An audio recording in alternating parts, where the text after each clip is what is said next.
Hello everybody, Captain Marty Brill here on Wednesday, June the 10th with a whole lot to talk about in our fishing report. And at the end of our report, we'll have a really nice Gold Star catch, and it's not the one you might be thinking of, because we will talk about that one too. Big blue marlin caught down at the Big Rock tournament, and we'll talk about what that's subject to win if it holds up. But we'll also talk about another Gold Star catch, and I'm really excited because it happened to a very good friend of mine. So anyway, stay right where you're at. I'll be right back with some fishing news.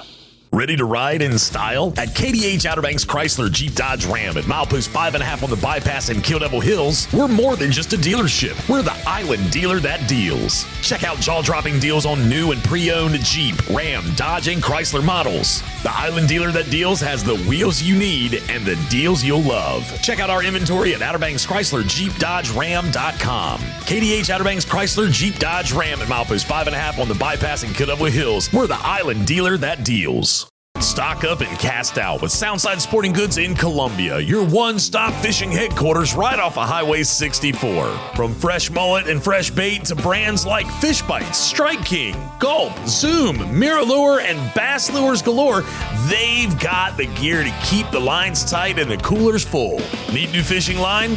They'll re-spool your reels and get you back on the water fast. With rods, reels, waders, buoy boots, and a full-service tackle shop ready to roll, this is the spot anglers trust before the next big bite. Visit them online at SoundsideSportingGoods.com. Soundside Sporting Goods. I mean, why go anywhere else?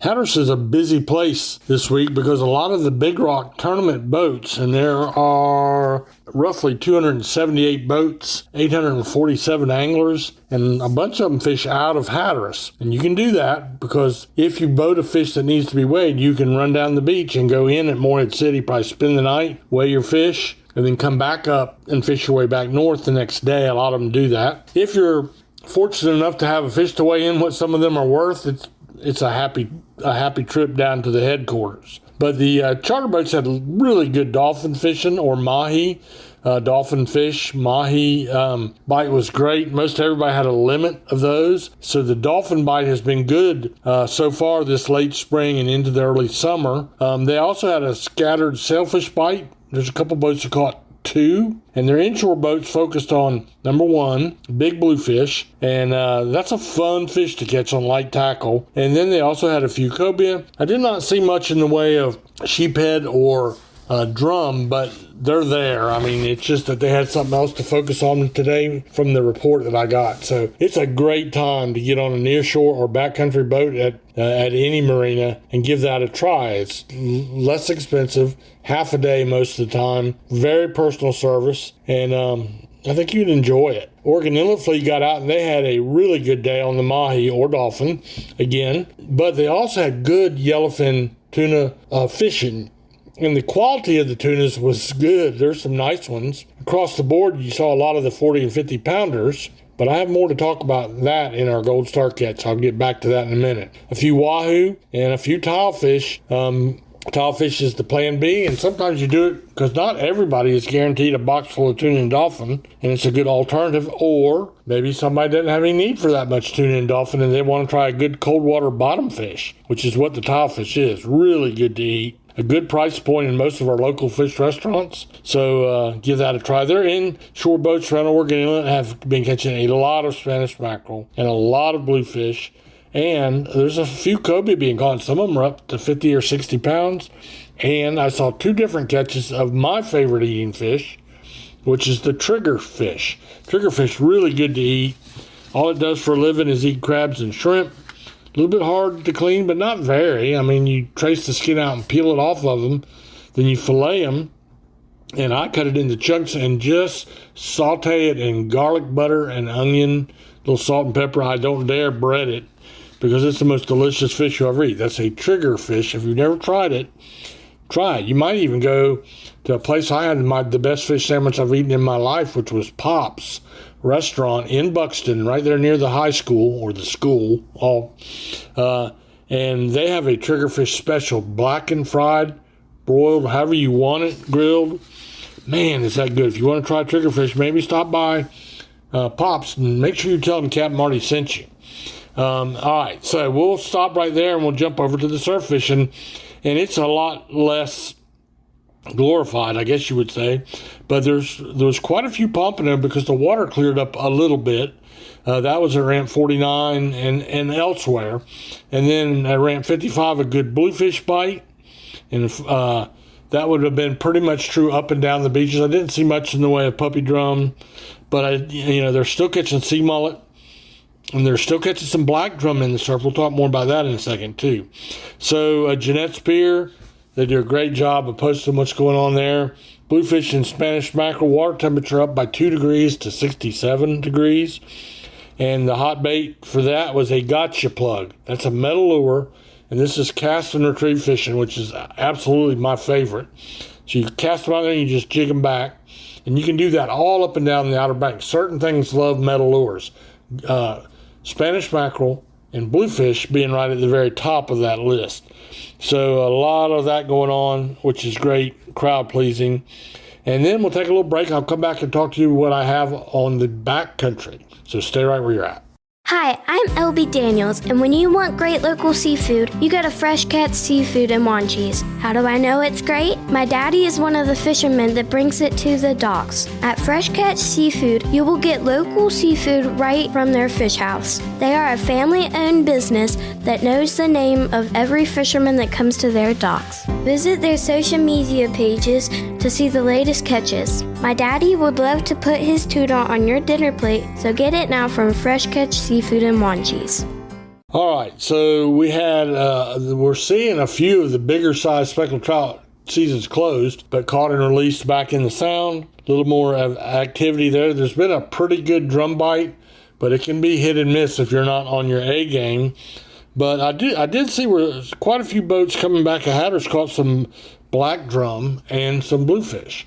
And there again, that's a great fish to catch. A bluefish fights harder than just about any fish for its weight is that there is. They're just really strong.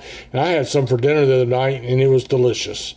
Fillet them, skin them, trim out the bloodline, and make sure you keep them cold. And if you don't like them, you don't know how to cook fish. All right, so we'll leave with that, and a couple other things. The Gold Star catch first.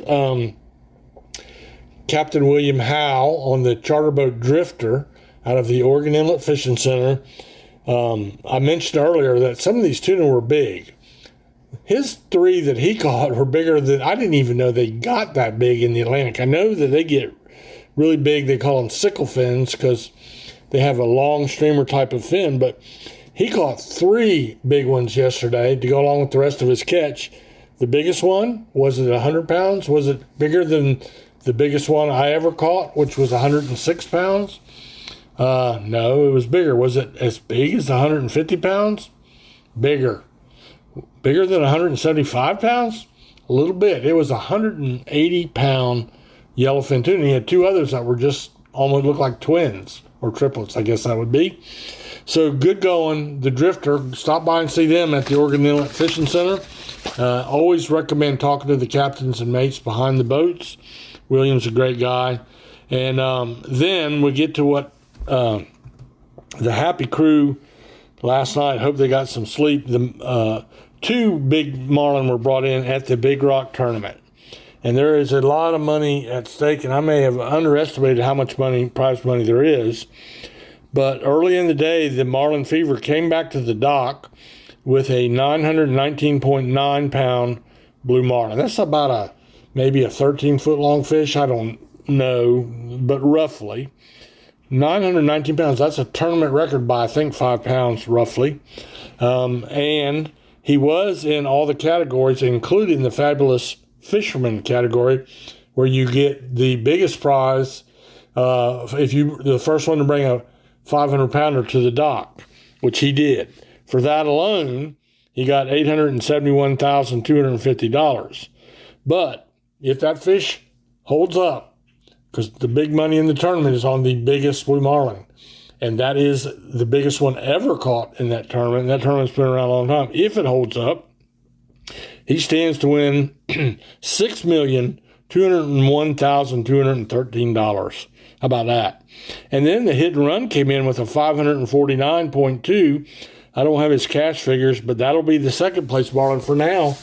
So a lot of different ways to win money. There's also a lot of different ways to spend money in that tournament. I've heard different figures, but I would just say I'd be pretty conservative to say $30,000 to $50,000 to enter for the entry fees in all the different categories. That's not counting the captain and the mate. That's not counting fuel, lodging, nothing else. Just the entry fee is that much money. These tournaments are not for the faint-hearted, I'll tell you that. But you know what? They had a passel of boats. Like I said, I think it's 278 boats, so I couldn't afford it. But I have fished a plenty of tournaments, and someone else paid the entry fee. And then the way that works, the crews get a share. That's all negotiated, very much like a NASCAR team. So anyway, everybody gets a share based on what their job is, also based on how much of the entry fee they paid. So anyway, we'll keep you posted as we go through the week. It's a long fishing report, I know, but Justin takes care of me, edits everything out just right. That's why he gets the big bucks. And I hope Justin and you have a blessed day tomorrow.